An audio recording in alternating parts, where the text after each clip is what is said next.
একজন মহিলা সাহাবিয়া বিবাহ করবেন, কিন্তু এমন তিনটি শর্ত দেই যে কারণে কেউ তাকে বিয়ে করতে রাজি হয় না। মহিলার প্রথম শর্ত, যদি কেউ আমাকে বিয়ে করতে চায় তার সারা বছর রোজা রাখতে হবে, কোনো রোজা ভাঙা যাবে না। 2 নাম্বার শর্ত হলো, যে আমাকে বিয়ে করতে চায় তার সারা রাত জেগে জেগে নফল নামাজ পড়তে হবে, প্রত্যেক রাত সারা রাত জেগে জেগে নফল নামাজ পড়তে হবে। 3 নাম্বার শর্ত হলো, যে আমাকে বিয়ে করতে চায় তার প্রত্যেক রাতে 1 খতম কোরআন তেলাওয়াত করতে হবে। এই শর্তগুলো অনেক কঠিন। সারা বছর রোজা রাখা, কোনো রোজা ভাঙা যাবে না, প্রত্যেক রাতে সারা রাত জেগে জেগে নফল নামাজ নফল ইবাদত করা এবং প্রত্যেক রাতে 1 খতম কোরআন তেলাওয়াত করা, এত কঠিন শর্ত দিয়েছে মহিলা। একদিন ওই মহিলা সাহাবী আল্লাহর নবীর দরবারে গেলেন, গিয়ে বললেন, ওগো নবীজি, আমার বিবাহ করতে মন চায়, কিন্তু আমি যাকে বিবাহ করতে চাই তার 3টা শর্ত মানতে হবে। এবার নবী বললেন, এ মহিলা সাহাবিয়া, তোমার শর্তগুলো কি তুমি বলো। এবার মহিলা বলতে লাগলেন, নবীজি, আমার 1 নাম্বার শর্ত হলো, আমি যাকে বিয়ে করতে চাই সে সারা বছর রোজা রাখতে হবে, কোনোদিন রোজা ভাঙতে পারবে না। 2 নাম্বার শর্ত হলো, আমি যাকে বিয়ে করতে চাই তার সারা রাত জেগে জেগে নফল নামাজ পড়তে হবে, নফল ইবাদত করতে হবে। 3 নাম্বার শর্ত হলো, আমি যাকে বিবাহ করতে চাই সে প্রত্যেক রাতে 1 খতম কোরআন তেলাওয়াত করতে হবে। আল্লাহর নবীর দরবারে সাহাবায়ে কেরাম অনেকে উপস্থিত ছিলেন। সব সাহাবীরা ওই মহিলার শর্তগুলো শুনে চুপচাপ হয়ে গেলেন এবং চিন্তা করতে লাগলেন, সারা বছর রোজা রাখা, প্রত্যেক রাতে সারা রাত জেগে জেগে নফল নামাজ নফল ইবাদত করা, প্রত্যেক রাতে 1 খতম কোরআন তেলাওয়াত করা, এগুলো তো সম্ভব নয়। সাহাবায়ে কেরাম সকলে চুপচাপ, কেউ কোনো কিছু বলেন না। হঠাৎ করে একজন সাহাবী দাঁড়িয়ে গেলেন, দাঁড়িয়ে বললেন, ওগো নবীজি, আমি এই 3 শর্ত মেনে এই মহিলা সাহাবীকে বিয়ে করতে চাই। সুবহানাল্লাহ। এবার নবী বললেন, হে সাহাবী, তুমি কি তার শর্তগুলো বুঝিয়া বলতেছো? বলে, জি নবীজি, বুঝে বলতেছি। তাহলে বলো সে কি শর্ত দিয়েছে। এবার সাহাবী বলল, নবীজি, প্রথম শর্ত হলো আমার সারা বছর রোজা রাখতে হবে, কোনো রোজা ভাঙা যাবে না। 2 নাম্বার শর্ত হলো, আমার সারা প্রত্যেক দিন প্রত্যেক রাতে সারা রাত জেগে জেগে নফল নামাজ ইবাদত করতে হবে। 3 নাম্বার শর্ত হলো, প্রত্যেক রাতে আমার 1 খতম কোরআন তেলাওয়াত করতে হবে। তো নবীজি বললেন, ঠিক আছে, তুমি তো এই শর্তগুলো মানতে পারবা তো? সাহাবী বললেন, জি নবীজি, মানতে পারবো। এবার মহিলা সাহাবী নবীকে বললেন, ওগো নবীজি, এই সাহাবী যেহেতু আমার শর্তগুলো মানতে পারবে, এই জন্য আপনি আমাদেরকে বিবাহ পড়ায়া দেন। নবীজি তাদেরকে ইজাব কবুলের মাধ্যমে বিবাহ পড়ায়া দিল। তারা সংসার জীবন শুরু করলো। প্রথম রাত বাসর রাত, ওই সাহাবী এশার নামাজের পরে খাওয়া দাওয়ার পরে ওই সাহাবী গিয়ে শুয়ে পড়লেন এবং সাহাবী ঘুমায়া গেলেন। ওই সাহাবী কোনো নফল নামাজ পড়েন না, কোরআন তেলাওয়াত করেন না। মহিলা সাহাবী মনে মনে ভাবে, হয়তো আজকে বাসর রাত, এই জন্য মনে হয় শর্ত মানতেছে না। এবার দিনের বেলা হওয়ার পরে যখন ফজরের আজান হয়েছে, ওই সাহাবী ঘুম থেকে উঠে ফজরের নামাজে চলে গেল। দিনের বেলা ওই সাহাবী রোজাও রাখে না, ইচ্ছা মতো খায়। মহিলা সাহাবী ভাবলেন, যেহেতু প্রথম দিন, এই জন্য মনে হয় রোজা রাখতেছে না। এভাবে করে করে কিছুদিন চলে গেল। মহিলা সাহাবী দেখে তার স্বামী 3 শর্তের কোনো শর্তই মানে না। তার স্বামী এশারের নামাজের পরে খাওয়া দাওয়া করে ঘুমায়া যায়, নাক ডেকে ঘুমায়, সারা রাতে ঘুম থেকে ওঠে না, 2টা রাকাত নফল নামাজ পড়ে না, কোরআন তেলাওয়াত করে না। এমনি ভাবে তার স্বামী দিনের বেলা ইচ্ছা মতো খায়, কোনো রোজা রাখে না। এবার ওই মহিলা সাহাবী নবীর দরবারে গেলেন, নবীকে গিয়ে বললেন, ওগো নবীজি, আপনি আমাকে যার সঙ্গে বিবাহ দিয়েছেন, আমার স্বামী বলেছিল 3 শর্ত মানবে। আমার স্বামী 3 শর্তের কোনো শর্তই মানে না। আমার স্বামী রাতের বেলা সারা রাত জেগে জেগে নফল নামাজ পড়বে তো পরের কথা, 2 রাকাত নফল নামাজ পড়ে না, সারা রাত নাক ডেকে ডেকে ঘুমায়। আমার স্বামী কোরআন তেলাওয়াত করে না, কোরআন তেলাওয়াত করবে তো পরের কথা, কোরআনের ছোট্ট সূরা তেলাওয়াত করতে শুনি না। ও নবীজি, এমনি ভাবে আমার স্বামী দিনের বেলা রোজা রাখার কথা, দিনের বেলা রোজা রাখবে তো পরের কথা, দিনের বেলা ইচ্ছা মতো খায়। ও নবী, আমার স্বামী কোনো শর্তই পালন করে না, 3 শর্তে আমার স্বামী ভঙ্গ করে ফেলেছে। এবার নবীজি ওই সাহাবীকে ডেকে আনালেন, আনার পরে এবার নবীজি সাহাবীকে বললেন, এ সাহাবী, তোমার স্ত্রী তোমার ব্যাপারে অভিযোগ দায়ের করেছে, তুমি নাকি 3 শর্তের কোনো শর্তই মানো না, তুমি নাকি রাতের বেলা ইচ্ছা মতো ঘুমাও, কোনো নামাজ পড়ো না, কোরআন তেলাওয়াত করো না, আবার দিনের বেলা ইচ্ছা মতো খাও। এ সাহাবী, কি ব্যাপার, তুমি কেন শর্ত মানো না? এবার ওই সাহাবী ডেকে ডেকে বলেন, ওগো নবীজি, আল্লাহর কসম করে বলি, আল্লাহর কসম করে বলি, আমি কোনো শর্ত ভঙ্গ করি নাই। এবার মহিলা সাহাবী রাগান্বিত হয়ে গেলেন, বললেন, আপনি কেমন নবীর দরবারে এসে নবীর সামনে আপনি মিথ্যা বলছেন? আপনি আমার সঙ্গে থাকেন, আমি দেখি আপনি সারা রাত ঘুমান, আপনি কোরআন তেলাওয়াত করেন না, আপনি নফল নামাজও পড়েন না, আবার আপনি দিনের বেলা ইচ্ছা মতো খান, আর আপনি নবীর দরবারে এসে নবীর সামনে মিথ্যা বলেন, এটা কেমন কথা? এবার কলিজার টুকরা নবীজি সাহাবীকে বললেন, এ সাহাবী, ব্যাপার কি, কাহিনীটা কি? তোমার স্ত্রী কি কোনো মিথ্যা বলতেছে নাকি?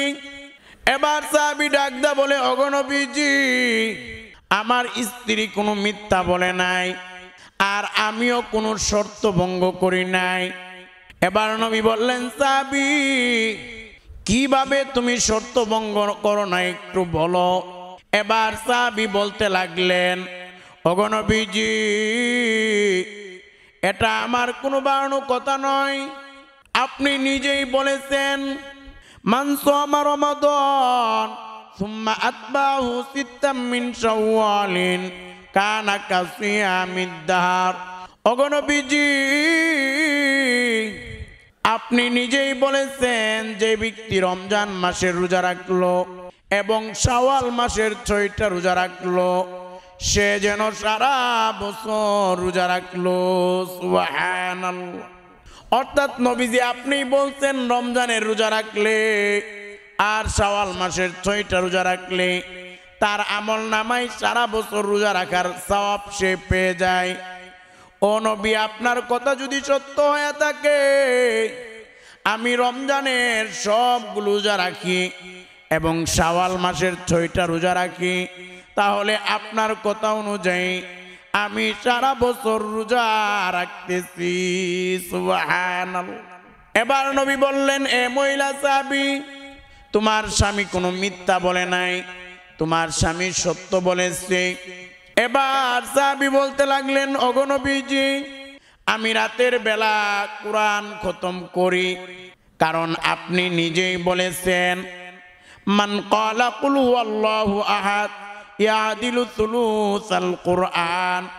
যে ব্যক্তি কুল হুয়াল্লাহু আহাদ সূরাতুল ইখলাস এই সূরাটি একবার পড়বে তার আমলনামায় আল্লাহ 10 পারা কোরআন তেলাওয়াতের সওয়াব দান করে দিবেন। সুবহানাল্লাহ। ও নবী, আপনার কথা অনুযায়ী আমি প্রত্যেক রাতে 3 বার সূরা ইখলাস পড়ি। 3 বার সূরা ইখলাস পড়লে তো 1 খতম কোরআন তেলাওয়াতের সওয়াব পাওয়া যায়। এই জন্য নবীজি আমি 3 বার সূরা ইখলাস পড়ি আর 1 খতম কোরআনের সওয়াব পেয়ে যাই। নবীজি আপনার কথা যদি সত্য হয়ে থাকে তাহলে আমি কোনো শর্ত ভঙ্গ করি নাই। এবার নবী বললেন, হে সাহাবী, তুমি সত্য বলেছো। এবার নবী মহিলা সাহাবিয়াকে বললেন, এ মহিলা, তোমার স্বামী কোনো শর্ত ভঙ্গ করে নাই। সাহাবী বলতে লাগলেন, নবীজি, আমি সারা রাত জেগে জেগে নফল নামাজ নফল ইবাদত করি। কারণ নবীজি আপনি নিজেই বলেছেন, মান সাল্লাল ইশা ওয়াল ফাজরা ফি জামাআতিন কানা লাহু কাকিয়ামিল লাইলা। ওগো নবী, আপনি নিজেই বলেছেন, যে ব্যক্তি এশারের নামাজ জামাতের সাথে এবং ফজরের নামাজ জামাতের সাথে পড়লো, সে যেন সারা রাত জেগে জেগে নফল নামাজ নফল ইবাদতের সওয়াব পেয়ে গেল। সুবহানাল্লাহ। ওগো নবী, যদিও আমি রাতের বেলা ঘুমাই, আমি এশারের নামাজ জামাতের সাথে পড়ি, ফজরের নামাজ জামাতের সাথে পড়ি, তাহলে আপনার কথা অনুযায়ী আমি যদিও সারা রাত ঘুমাই, আমি কিন্তু সারা রাত জেগে জেগে নফল নামাজ নফল ইবাদতের সওয়াব পেয়ে যাই। সুবহানাল্লাহ। এবার নবী বললেন, এ মহিলা সাহাবী, তোমার স্বামী কোনো মিথ্যা কথা বলে নাই, তোমার স্বামী কোনো ওয়াদা ভঙ্গ করে নাই, তোমার স্বামী সত্য বলেছে। মহিলা সাহাবী এবার আনন্দিত হয়ে গেল। তো প্রিয় ভাইয়েরা, ভালো করে মনে রাখবেন, আজকের এই আলোচনা থেকে 3টা আমল আপনারা শিখলেন। এই 3টা আমল করবেন। 1 নাম্বার, রমজানের সবগুলো রোজা রাখবেন এবং শাওয়াল মাসের 6টা রোজা রাখবেন। তাহলে সারা বছর নফল রোজা রাখার সওয়াব আপনি পেয়ে যাবেন। সুবহানাল্লাহ। 2 নাম্বার হলো আপনি সূরাতুল ইখলাস, এটা আপনারা 3 বার পড়বেন, 1 খতম কোরআনের সওয়াব পেয়ে যাবেন। এমনি ভাবে 3 নাম্বার হলো আপনারা এশারের নামাজ জামাতের সাথে এবং ফজরের নামাজ জামাতের সাথে পড়বেন। তাহলে আপনারা সারা রাত যদিও ঘুমান, সারা রাত জেগে জেগে নফল নামাজ পড়া নফল ইবাদত করার সওয়াব আল্লাহ আপনাদের আমল নামায় দান করে দিবেন। সুবহানাল্লাহ। একটু চিন্তা করে দেখেন, স্ত্রী কেমন? এমন নেককার স্ত্রী যদি আপনাদের আমাদের ঘরে ঘরে থাকে, আমাদের আপনাদের ঘরগুলো জান্নাতের বাগান হয়ে যাবে। সুবহানাল্লাহ। এই জন্যই তো সহিহ মুসলিমের বর্ণনা, আমাদের কলিজার টুকরা পেয়ারা নবীজি সাল্লাল্লাহু আলাইহি ওয়াসাল্লাম বলেন, আদ-দুনিয়া কুল্লুহা মাতা ওয়া খায়রু মাতা'id দুনিয়া আল মারআতুস সালিহা। আমাদের নবী বলেন, এই দুনিয়ার মধ্যে যত সম্পদ আছে এর মধ্যে সবচেয়ে দামি সম্পদটা হলো আল মারআতুস সালিহা, নেককার স্ত্রী। আপনার ঘরে নেককার স্ত্রী আছে, আপনার ঘরে এই পৃথিবীর সবচেয়ে দামি সম্পদটা আছে। নেককার স্ত্রীরা স্বামীদেরকে নেকের কাজের প্রতি উৎসাহিত করবে, উদ্বুদ্ধ করবে। এমনি ভাবে মা বোনেরা মনে রাখবেন, স্বামী কি জিনিস, স্বামীর গুরুত্ব কি জিনিস বুঝাইতে গিয়া নবীর একটা হাদিসও যদি আপনারা শুনেন বুঝে যাইবেন স্বামী কি জিনিস। আমাদের নবী বলেন, যদি আমি নবী আল্লাহ ছাড়া কাউকে সেজদা করার আদেশ করতাম, তাহলে আমি নবীজি বলতাম দুনিয়ার নারীদেরকে, স্ত্রীদেরকে, তারা যেন তাদের স্বামীর পায়ে সেজদা করে। সুবহানাল্লাহ। তাহলে স্বামী কি জিনিস? প্রিয় ভাইয়েরা, প্রিয় মা বোনেরা, এমনি ভাবে এই ঘটনা থেকে আরেকটি বিষয় বোঝা গিয়েছে, এটা হলো যারা স্ত্রী আছেন আপনারা স্বামীদেরকে নেক আমলের প্রতি উৎসাহিত করবেন, নামাজের জন্য ডাকবেন, রোজা রাখার জন্য বলবেন। আপনারা স্বামী স্ত্রী একে অপরকে যদি নামাজের দাওয়াত দেই, স্বামী স্ত্রী একে অপরকে যদি তাহাজ্জুদের সময় কোনো স্ত্রী তার স্বামীকে পানি ছিটা দেই ঘুম থেকে জাগানোর জন্যে, আল্লাহ বড় খুশি হয়, আল্লাহ এইটা দেখে হাসেন। এমনি ভাবে কোনো স্বামীও যদি স্ত্রীকে তাহাজ্জুদের সময় জাগানোর জন্যে পানি ছিটা দেয়, এটা দেখেও আল্লাহ হাসেন, আল্লাহ খুশি হন। মনে রাখবেন, স্বামী স্ত্রীর এই সম্পর্কের গুরুত্ব বুঝাইতে গিয়ে আল্লাহ রব্বুল আলামিন পবিত্র কুরআনুল কারীমের সূরাতুল বাকারার 187 নম্বর আয়াতের মধ্যে বলেন, হুন্না লিবাসুল লাকুম ওয়া আনতুম লিবাসুল লাহুন্না। আল্লাহ বলেন স্ত্রীগণ হলো স্বামীদের পোশাক আর স্বামীরা হলো স্ত্রীদের পোশাক। অর্থাৎ স্বামী স্ত্রী একে অপরকে কল্যাণের জন্যে, উপকারের জন্যে, মঙ্গলের জন্যে আমার আল্লাহ সৃষ্টি করেছেন। সুবহানাল্লাহ।